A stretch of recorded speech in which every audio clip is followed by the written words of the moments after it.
Buenos días, Pittsburgh. Good morning, Pittsburgh from Desde Radio Las Palmas. And this is Destination Beechview. And like so many neighborhoods in Pittsburgh, there is a story to tell. And here, it's a story about immigrants, specifically Latinos. And you may be seeing some of it playing out on the national news. But I wanted to go beyond the headlines to show the monumental impact that the immigrants in Beechview are making. So I met Gabriel. He's an immigrant, and he's one of the co-owners of the grocery store Las Palmas, which is the real heartbeat of this community. We immigrants too. We come from Mexico. Our country has really bad situation with the, with the economy and everything. So we have to immigrate somewhere. Yeah. We're trying to get a good future for all our family. Sure. So how did this dream start? We come to Pittsburgh and there's nothing here in Hispanic. And it's Hispanic people right here. So we say, why not? There was a need. Yeah. We've been here, this year will be 15 years since we opened. We started, as a small little pizza shop. We expanded, we have multiple locations now in the Pittsburgh area. And let's talk a little bit about what's next door as well. Next door, it's called Tim's Corner Market, which we opened about 2 years ago. It's named Tim's, which was after my father, because ironically that was a corner he hung out on, raising, little trouble in the neighborhood when he was younger. So I thought it was appropriate to name it after him.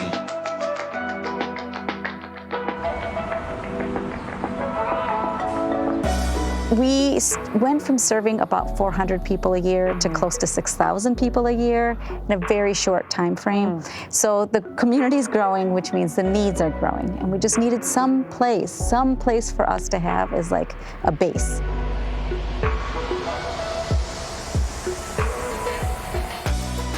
So what is this space called?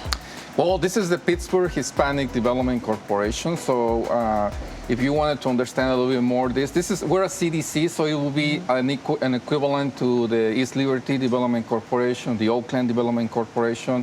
But we are not in one single neighborhood because Latinos are everywhere in Pittsburgh. Ironically, I arrived to Pittsburgh because of an entrepreneurial program, because one of my classmates was hosting a person from Pittsburgh, and I said, I want to go to where nobody speaks Spanish, and she said, you should go to Pittsburgh, so that's why I came here. After that period happened, I felt like I needed to give something back. Gabriel, Monica, Rico, and Guillermo are symbolic of the diversity that you can see and feel the minute you walk up and down these hills. And they are each adding a unique ingredient to what this new Beechview could become.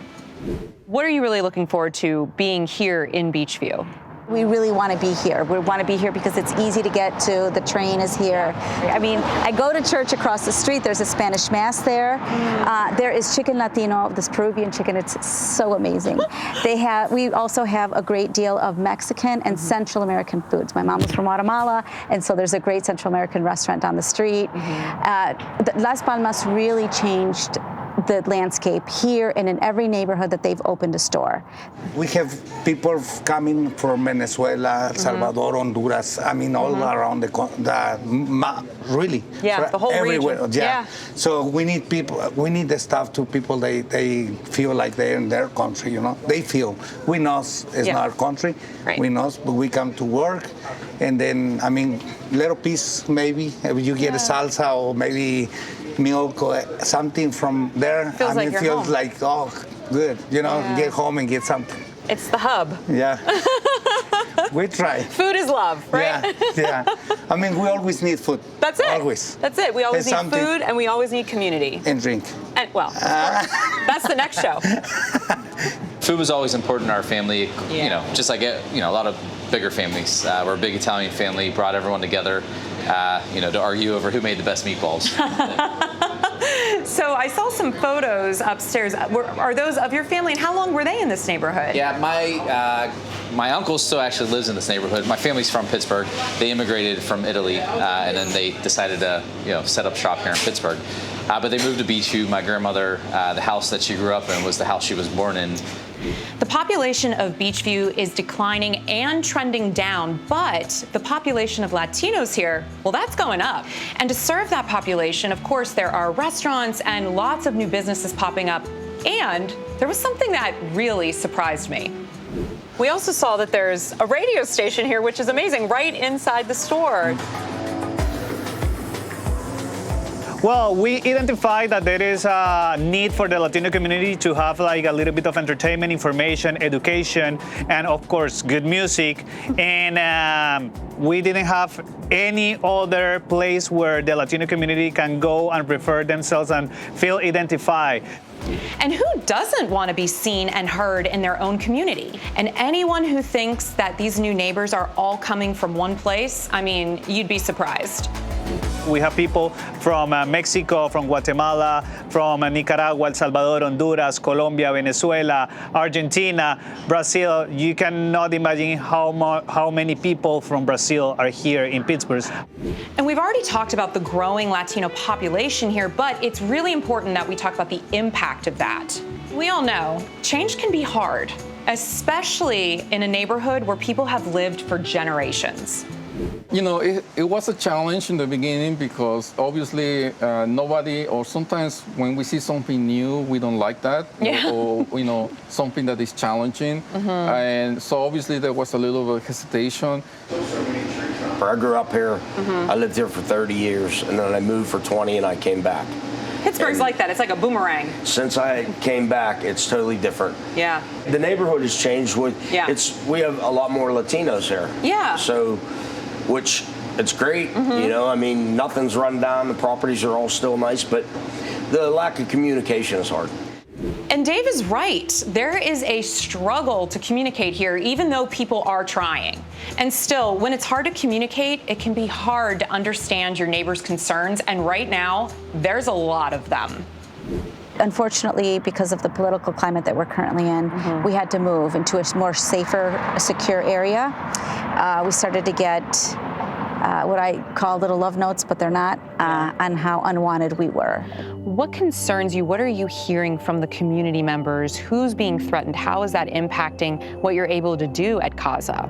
It's so scary. We have a lot of services that we provide in-house, and people are afraid to leave their homes to come and talk to an attorney or fill out paperwork or do anything. It's whether they're trying to get to church, whether they're trying to get to the store. People are calling ICE. ICE is very active, and people are very much afraid. People were texting us, you know, what do? I am worried. My investment, my restaurant, my food trucks, what am I going to do? And so, you know, we have been basically educating people about, you know, who they are. They are business owners. They're here. They're not doing anything wrong in those kind of senses. And to stay together as a community is very important. No going to fear and chaos, because that doesn't help. It makes me really sad, Natalie. It's really sad because especially in an area like Beechview, where historically immigrants have lived here. Yeah. Right? There was a synagogue here. There were like Russian bakery. There were so many things on this same street where we're standing right now. And I know that they had it rough. And it wasn't fair to them that they had it rough. But it isn't fair to continue to make it rough for people that are now coming. And while neighborhoods all over the country are experiencing this kind of stuff, here's the thing about Beechview. Most of the people here just want this community to thrive. Having growth, you know, and change, you know, might be hard at first, but it brings a new perspective and different people into the neighborhood. Pizza's for everyone, so if you don't like pizza, then we have a problem. Yeah, we don't know what to tell you then. But food is universal. I mean, food, you know, brings people from all different backgrounds and cultures, and we promote growth through, you know, through food and what we have to offer. We are, you know, entrepreneurs that we can also make a change, and you know, we're bringing vibrant economic businesses as well. And Latinos, you know, are really hardworking people. And the local communities, they have seen our advancement, and now we have little by little are gaining respect. So we understand that there is a divide here because not only of the geography of this community, but also the language barrier. So what can residents do to kind of bridge that divide with one another? It all starts with a conversation, and sometimes there is a language barrier that prevents that a little bit. You know, we have customers that come in here sometimes that don't, you know, speak, you know, clear English, and we don't speak Spanish. And I wish I was fluent in other languages. I would love to know Spanish. I mean, I should have stayed in school. Yeah. Was one thing, but I mean, I never learned another language, and I would love to. And I tell my son that you should learn it. Yeah. I said, if you get the opportunity, take advantage of it. I don't know English so good, but I try it. Yeah. And then the people, they come in and they see that they're in Spanish. I told them, please try it. Yeah. We have to communicate even with the hands. So Right. whatever we needed, we can do it with the hands. We don't have to talk the same thing. The thing is, you have to feel comfortable when you walk in. It's neat because we get to know some of the neighbors and we learn from each other. Like we've learned some words, good and bad words. It helps, us grow together and learn about each other's culture. Because learning really is the first step towards accepting one another, and it hopefully leads to us embracing and celebrating each other. I saw what the community was, and I saw the decline, and I hope it gets back to what it used to be. Because again, I feel it has so much potential. And when we look at that, to me, the key to that is immigration. Yep. Yeah. You got to bring people that are want to do better for themselves in the neighborhood, and that's who we want.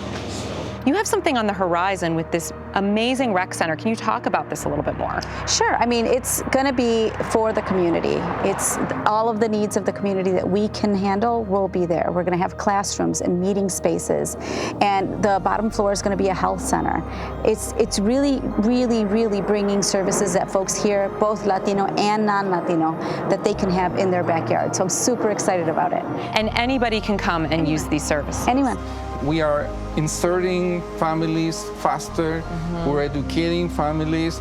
We're transforming them. We're making them to be impactful positively in the economy. And that's what we want. I have had people that have walked into my office with tears in their faces because they can't believe they own a business. They can't believe they have employees. They said, you don't understand how much I dreamed to have this, and now you're making it realities. With this coming to work and they get a good future. That's what we want. Yeah. All these people right here is what they're doing business and everything. We're trying to get a dream, and our dream is get a better life. It's all. Yes. This was the dream. This is a dream, and this is what we live in, the dream.